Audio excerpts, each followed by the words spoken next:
Hello, everyone, and welcome to Channel 18 TV News. I'm Don Julian. In the news, the Hopkins County Hospital District this week agreed to move forward with telemedicine and pharmacy services for the Hopkins County Jail.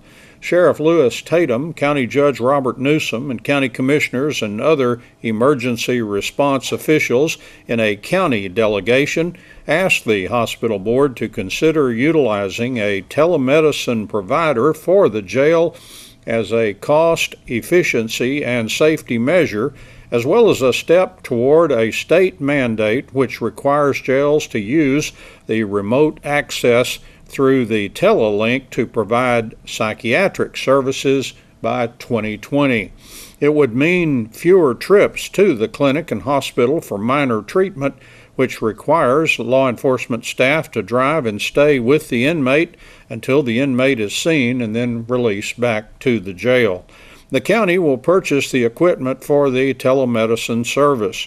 At the hospital board's January meeting, the Commissioner's Court, Sheriff's Office, and other emergency response representatives had asked the hospital district to consider going with a local pharmacy instead of a contracted one for more efficiency and potentially less waste of medication.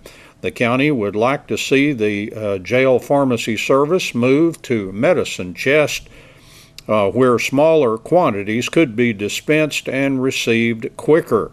Monday night, the hospital board voted to move forward with the telemedicine plan and to switch to the local pharmacy provider for the county jail. Christus Mother Frances Hospital Sulphur Springs president and CEO Paul Harvey also reported things were good for a patient census standpoint in the last reporting period, with no heavy influenza season the first few months of the year. He said the outpatient volume has increased in a positive way, led by cardiology, intervention pain medicine, management, and GI services. Harvey said things were looking very good with 3 months left in the fiscal year. In a press release received by KSST News, the opening day for Chick-fil-A has been announced by local operator Bryson Bullington. It'll be Thursday, May 2nd. That will be the day that people can finally enjoy Chick-fil-A at 130 Shannon Road East in Sulphur Springs. On that day, Bullington will be having a community celebration and camp out where upwards of 100 participants will earn a year's supply of Chick-fil-A. In sports, the Wildcats baseball team won their fourth straight district game, coming from behind to defeat Texas High in Texarkana 4-2 on Tuesday night. The Wildcats improved to 6-8 in district play and 14-10 for the season. Wildcats baseball coach Jared Hammock discussed the win on Wednesday morning. It was obviously a must-win. We're in a position now that we have to win, and it's against, in my opinion, as good a team as is in the district in Texas High, and as we've talked about over the years, it's not an easy place to win over there. We've been over there 14 times, and I'd say we've won 4 or 5 maybe. Yeah. But the kids have just been super. Come to practice every day, ready to go. In spite of the bad things that we've had happen, both that we've done to ourselves and just seems to have happened to us, we always come ready to go, ready to work, ready to get better, and that's all you can ask. And we're starting to play better, kind of starting to play like we did in the beginning of the season, and it's good to see, and we battled. We had a 1-0 lead for much of the game, and then, like you said, it was a well-played game defensively, both sides. And then we had the one mistake that extended their inning, and they ended up getting a big 2-out, 2-run base hit, and to go up 2-1. So it just kind of, lets the air out of the sail, so to speak. But yet we bounced right back in the top of the 7th, and maybe pick up 4 hits and a hit by, just some things, good things happen to us. We go back on top, kind of rejuvenated, and then Will goes back out, and I thought threw, as well an inning as he's through all night in the 7th, and we were down in the bottom of their order, 7, 8, 9, and we got them out before, they were able to turn the lineup back over. And so just a big win, and had to have it. And the kids rose to the occasion, and it was fun to be a part of.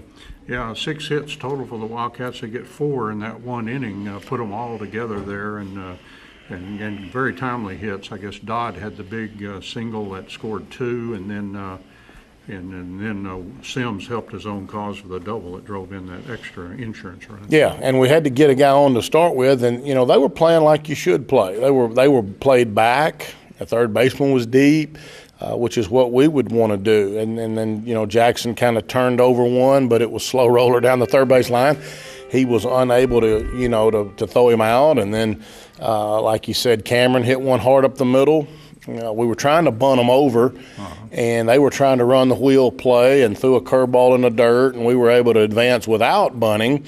And then, of course, Dodd hit another one like Cameron hard up the middle that ended up scoring, and he advanced to second on the throw. And I think they changed pitchers at that point to shortstop, who's a very good player, and is usually their first reliever. And then Will laces a double down the left field line to kind of give us that one more insurance run to go up 4-2, and that's the way it held. So, we play like that.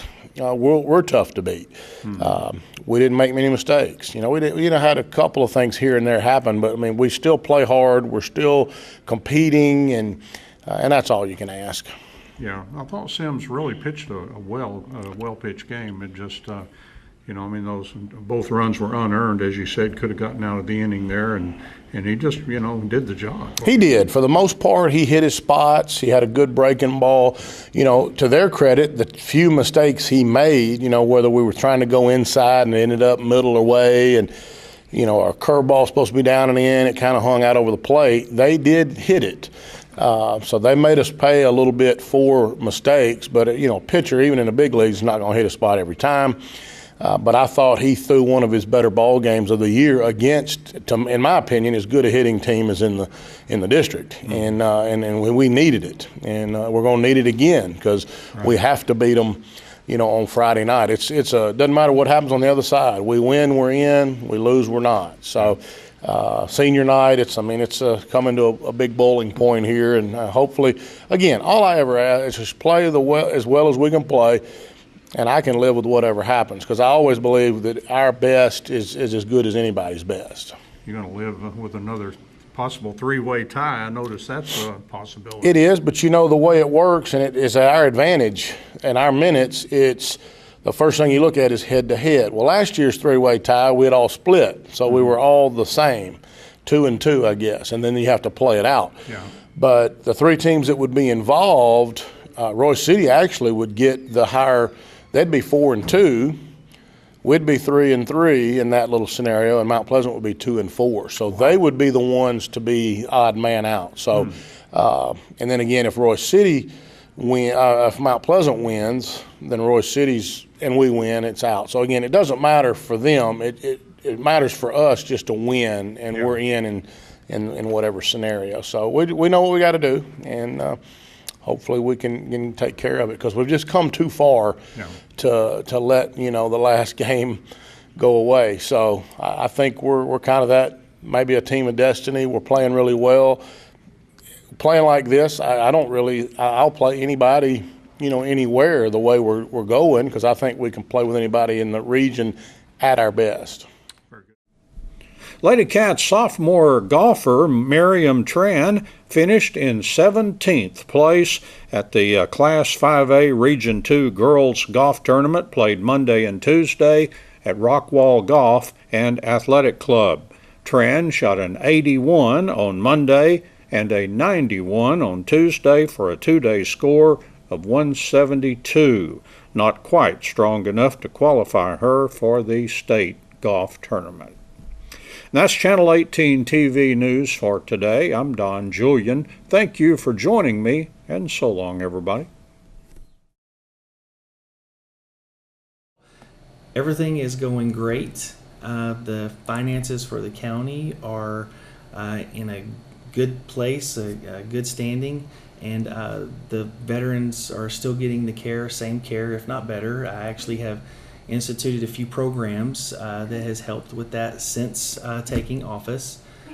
So, what kind of things are with that? Well, I file claims electronically now. Okay. And my security clearance has finally went through, which was a holdup for a while, to be able to log in to actual VA records. So I remote access into the VA, whereas before I was sending in hard copies, and now I can electronically go in and pull files, which saves a lot of time, and I don't have to call and be put in a queue and wait to talk to people. And it lets me know the status of claims, and so I can answer questions a lot faster on things. It eliminates having to ask a lot of questions from my client. When they're in here, I can pull up the information and figure out what's going on and what the VA is seeing on their side versus going in blind with them. So it has sped that process up a lot faster. So a lot more efficiency and Yes, a lot more efficient, as well as when I file claims now. I get electronic signatures, and then I go in, and when I file the claim, it automatically goes into an uploaded database versus mailing the claim in and then it's sitting in someone's file until it gets uploaded. So it's sped up the claims process. And with the electronic signatures that I have in a secured drive on my computer, people are allowed to call in. And if they need something adjusted or fixed, I can file claims over the phone now versus them having to come all the way down here and wait and do all the paperwork. And the program that I use is a self-populating program. So when I go in to fill out a form and I just need to change a certain item, it self-populates the form, so I don't have to type anything in or anything. I just change that small item. So the whole veteran side process has gone extremely fast now and a lot more efficient. So I'm guessing that cuts down on cuts way down on it. It eliminates a lot of appointments that I have to schedule because I'm able to just go in and fix it online on the phone versus coming in, sitting down, and refilling out the form and all of that. And then I have transitioned from walk-ins to appointments. And now I do take walk-ins that are for questions and things like that, but actually scheduling appointments for filing claims and gathering information is better than allowing walk-ins because it allows me to spend more quality time with the veteran without interruptions on it. So yeah, the whole process is a lot better with that. Just streamlining everything a little bit more. Getting that quicker service for our veterans as well as cutting down on the time, the wait time, the time involved here as well. In every area at this level, ground level, and also at the VA, it's sped everything up. So probably what maybe take a week or weeks. Months. Months now takes 24 hours. I'll give you a perfect example. Whenever a veteran comes in, they find out what their rating is. If that rating is over 30%, then they're allowed to include dependents and get a subsidy because they're married or have a child under the age of 18. If I fill out a paper claim and send it in, they go on a waiting list for 12 to 18 months to get it filed. If they file it with me electronically, it flips in the system in 24 hours. Wow, that's huge. Yes. Yes, very, very big difference. And for a veteran who really needs that service, it's of utmost. Yes, ma'am. Okay. Yes, ma'am. Right, so it sounds like you put in quite a few things that are really making this go a lot faster and better service for our veterans. Yes, ma'am. Yes, ma'am. Okay. And now, are there other things that you're doing just in your office, either the treasurer's or with the veterans that's helped to? Because you were doing two jobs, so that obviously means lots of time for you. Right. Well, when I ran for the office, I ran on a couple of things. Number one, that I felt like more could be done, and that I also would be willing to work as long as it took and as hard as it took to get the job done. Now, being transparent and honest, I have put in the beginning, I put in some very long hours, sometimes 6, sometimes 6:30 until 6:30, 7, 8 o'clock at night. In that process, it was mainly just learning the job and dealing with the process of what the treasurer does. At first, it looked massive. I was standing in front of a mountain basically, and once I got into it and I started figuring out and learned it, it made everything easier. And then through that process, I've been able to streamline a few things and just create check sheets and different things that allows me to process things a lot faster instead of typing in a lot of my receipts and things. I'm able to create templates and use a template to where I put the amount in versus possibly creating an error in all of the different lines that I have to receipt to. I've also instituted a remote checking, so the only thing I really have to take to the bank is cash. So from my office, I can put all my checks through a remote checking system that I have, and it deposits it right into the bank, and it just speeds everything up. It minimizes the time that I have to be out of the office. I do have to go to the bank almost daily, but it's with cash. You know? I can't remote deposit cash, Right. so I have to take that over there. But other than that, I think learning the job, time management, what I've done with the veteran services, and streamlining that, it's all just worked and fit together. More importantly, I think learning the job and using time management skills, which was what I talked a lot about when I was running, has helped a lot. And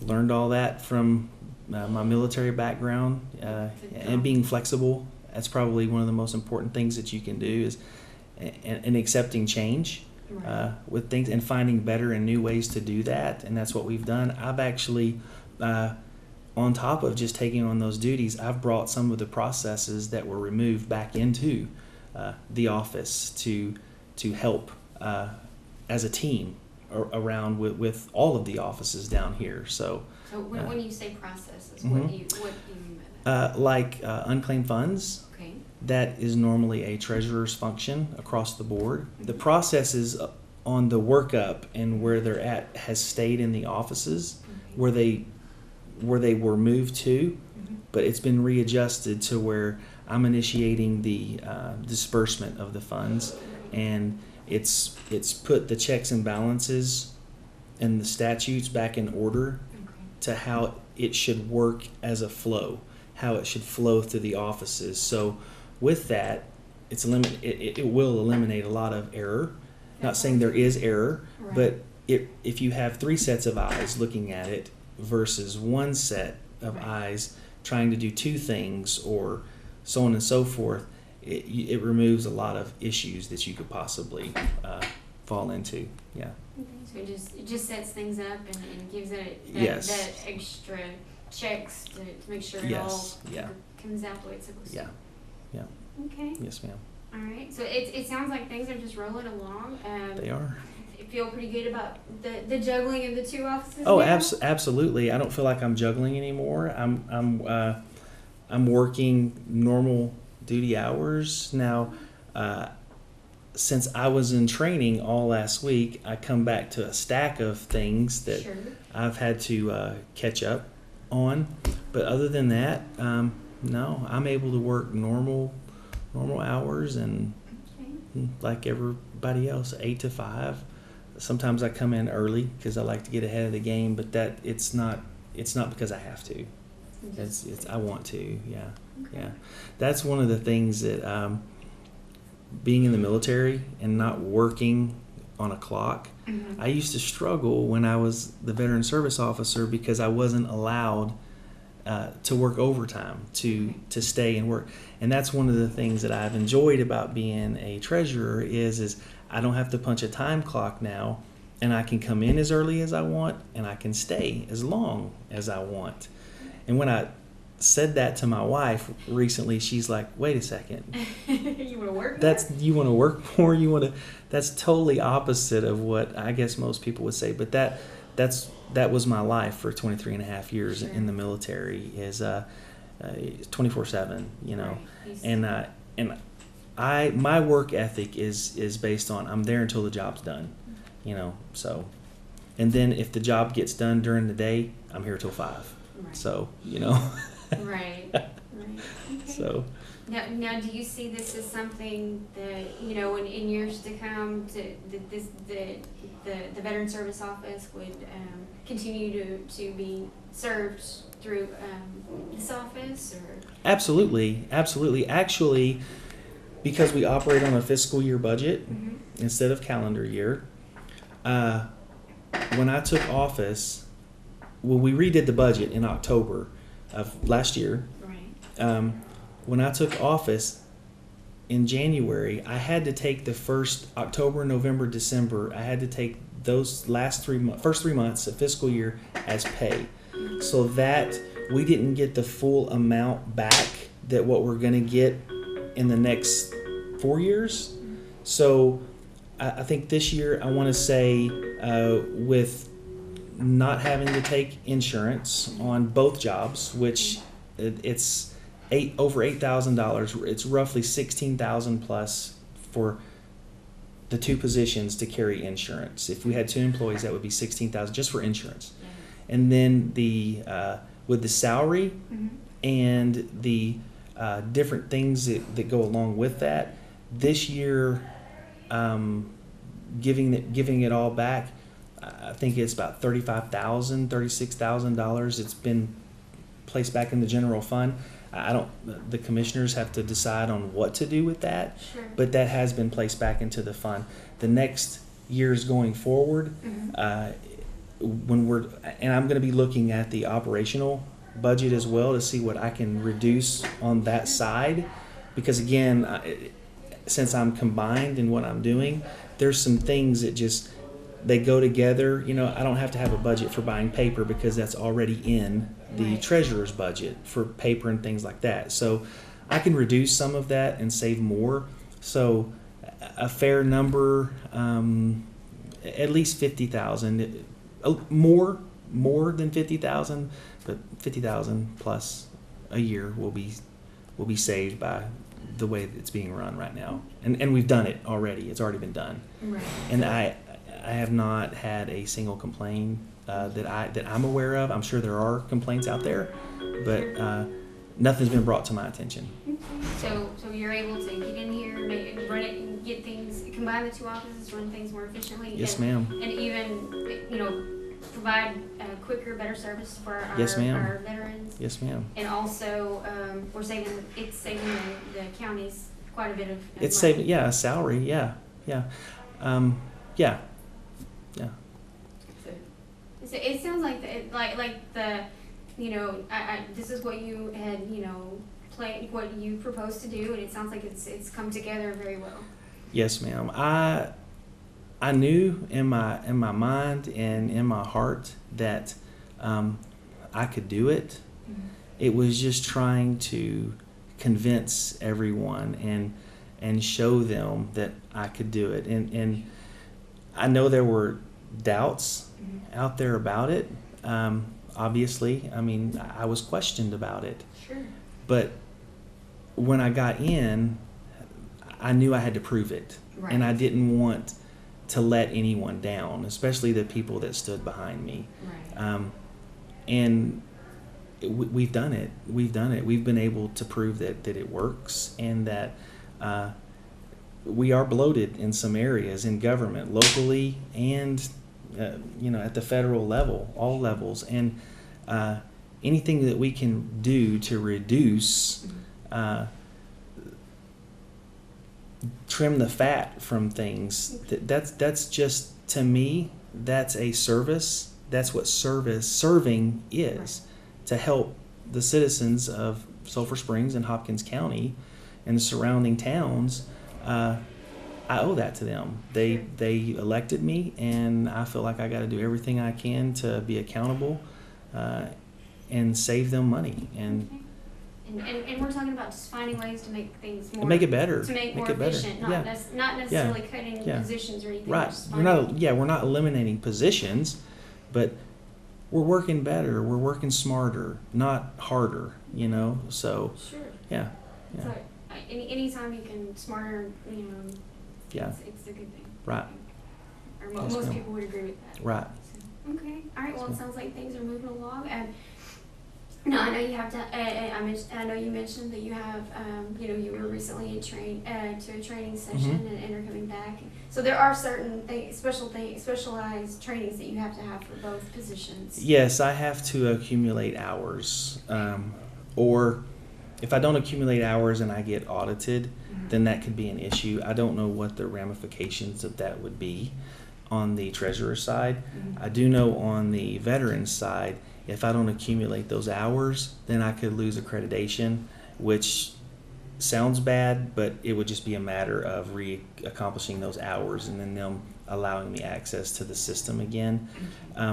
But the trade-off is 2 to 3 days a year for veterans training, and 3 days twice a year, so 6 days total for treasurer's training.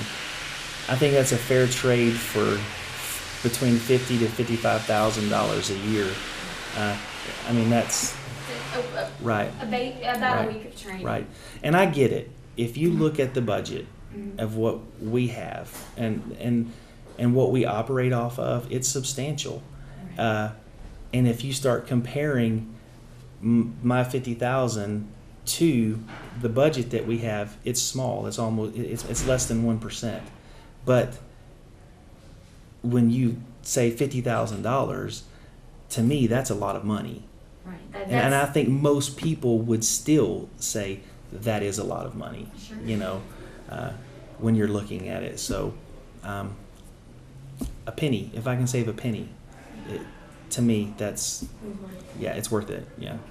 All right. So just continuing to move forward, looking for Yes, more ways to be more efficient and productive, it sounds like. Yes, ma'am. And that right now, the theme or the idea that's running through the commissioner's court and the county judge and actually all of the offices through here is we want to do better. We want to help. We want to make processes smoother for people, and to serve our citizens the best way we can. So it's not just me trying to do this. I mean, it's caught on with everybody, and we're all trying to streamline and do things faster, more efficiently, where we can save the county money and get things done faster, and correctly, but get them done faster, see improvements quicker, see the fruit of your labor. So, right. Yeah. And it helps to have that cooperative Yes, effort, yes. And we all get along too, so we all work well together, and so there's no I used to tell everybody when I was in the military, there's no I in team. Right. And no one tries to take ownership of anything. It is really a team effort here. Everybody gets along well. Sure, everybody just has their separate roles that they have to play. And they understand their roles, and we're all flexible. If the other offices come over and give me an idea on how to fix a process, or have you tried this, I'm all for it. I'm very flexible in that, and they seem to be the same way with me. If I have an idea or I ask questions, which I do, I ask lots of questions, then it just makes us all better, because in reality, it's easy to get stuck in that rut of we've always done things this way. Sure. And it's simply because no one's really ever asked the question or thought Right. of an idea, and there's nothing wrong with trying. Sure. You can always fix something, but you can't go anywhere if you can't excel if you don't try. Right. You can't be better if you don't try. Keep moving forward.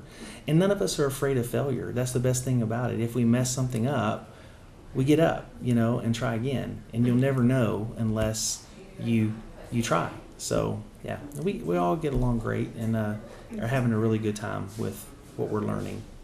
I've learned a lot. You had a steep learning curve. Yes. Yeah. But I learned it quick, and that had a lot to do, not with me, but with the people around me that were patient with me, Sure. and took the time to answer my questions and to help me with things. So Yeah. that cooperative Yeah. effort. Yeah. I'm like what my wife tells me, you're not as smart as you look. So, so, yeah.